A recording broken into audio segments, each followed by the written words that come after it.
Древний египетский сфинкс. Одна из самых известных древних статуй в мире, но много ли мы знаем о ней? Есть умопомрачительные подробности об этом впечатляющем сооружении, о которых я должен вам рассказать.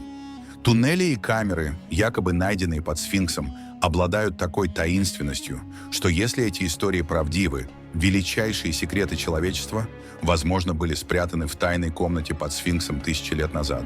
И эти секреты ведут нас к исчезнувшей цивилизации Атлантиды.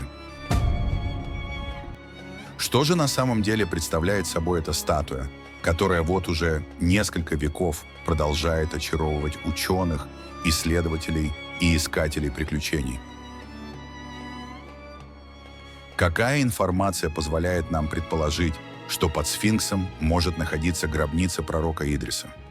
Если вы готовы поближе познакомиться с этим сооружением, вызывавшим любопытство на протяжении всей истории человечества, то давайте начнем. Эдгар Кейси – одна из самых известных и противоречивых фигур XX века, которая, контактируя с джиннами, предоставляла информацию о затерянных цивилизациях, древней истории и альтернативные инструкции по здоровью. Ему удалось привлечь внимание всех археологов своим заявлением о статуе Великого Сфинкса в Гизе. Год 1930.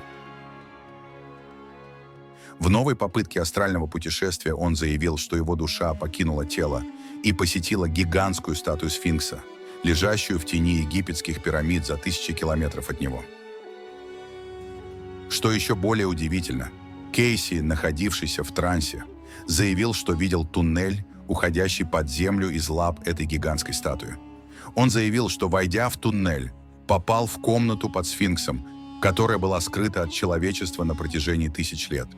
Сегодня эти утверждения вызывают споры среди ученых и духовных кругов не меньше, чем в свое время. Комната, которую Эдгар Кейс назвал «залом записей», помимо обычных открытий, содержала поразительное утверждение об истории человечества. По словам Кейса, в этой тайной комнате хранилась вся информация о прошлых цивилизациях. Группа людей, переживших затопление Атлантиды, поселилась в Египте и основала там новую цивилизацию, тщательно собрала все данные, относящиеся к Старому миру, и поместила их в эту комнату под Великим Сфинксом. Более того, он предположил, что и пирамиды, и сфинкс были построены этими людьми атлантского происхождения. Эти утверждения вызвали большие споры как при жизни Кейса, так и после его смерти. Научный мир скептически относился к этим теориям. Многие считали их причудливыми.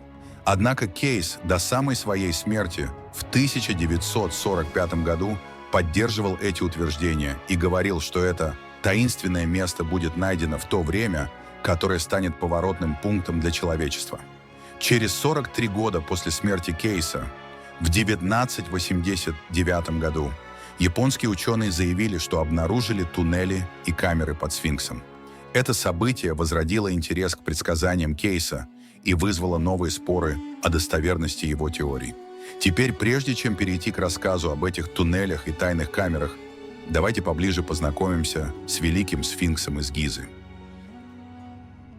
Знаете ли вы, что Великий Сфинкс Гизы на самом деле называется не Сфинкс? В Древнем Египте эта статуя называлась Хорм-Ахет, что означает «гора горизонта». Египтяне Средневековья давали ей разные прозвища. Название «Сфинкс», которое мы используем сегодня, было навеяно греческой культурой, поэтому его первоначальное имя до сих пор неизвестно. Общепринятая теория гласит, что Сфинкс был построен около 4500 лет назад, во времена Четвертой династии. Однако тайна, окружающая дату постройки и назначения сооружения, делает его еще более интригующим. Некоторые исследователи и историки утверждают, что на самом деле сфинкс мог быть построен еще за 10 тысяч лет до нашей эры. В частности, в пользу этой теории говорит мнение, что следы эрозии на поверхности статуи – результат длительной водной эрозии. В греческой мифологии сфинкс изображается как крылатое существо с головой женщины и телом льва. Он задавал загадки всем, кто попадался ему на пути, и убивал тех, кто не мог ответить. Известна история о том, как Эдип победил сфинкса, разгадав эту загадку с помощью своего ума. Однако смысл и назначение сфинкса в Египте совершенно не похожи на эту историю в греческой мифологии. В Древнем Египте сфинкс ассоциировался с богом солнца Ра и рассматривался как страж, символизирующий царскую власть. Великий сфинкс также привлекает внимание своими внушительными размерами. Эта гигантская статуя, похожая на льва, с человеческой головой, имеет 73 метра в длину и около 20 метров в высоту.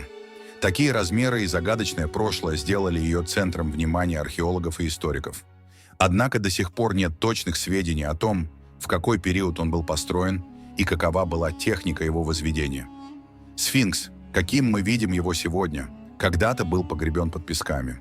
Около 3500 лет назад Тутмос IV утверждал, что однажды ночью ему приснился сфинкс, и он получил божественное послание о том, что станет правителем Египта, если расчистит пески вокруг статуи.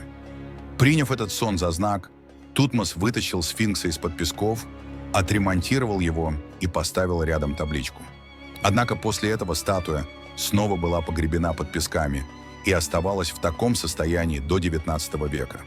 В XVIII веке итальянский исследователь Джованни Баттиста провел масштабные раскопки вокруг сфинкса и вернул его к жизни. Однако до сих пор ведутся споры о том, было ли сооружение намеренно погребено под песками. Эта загадка делает историю сфинкса еще более увлекательной.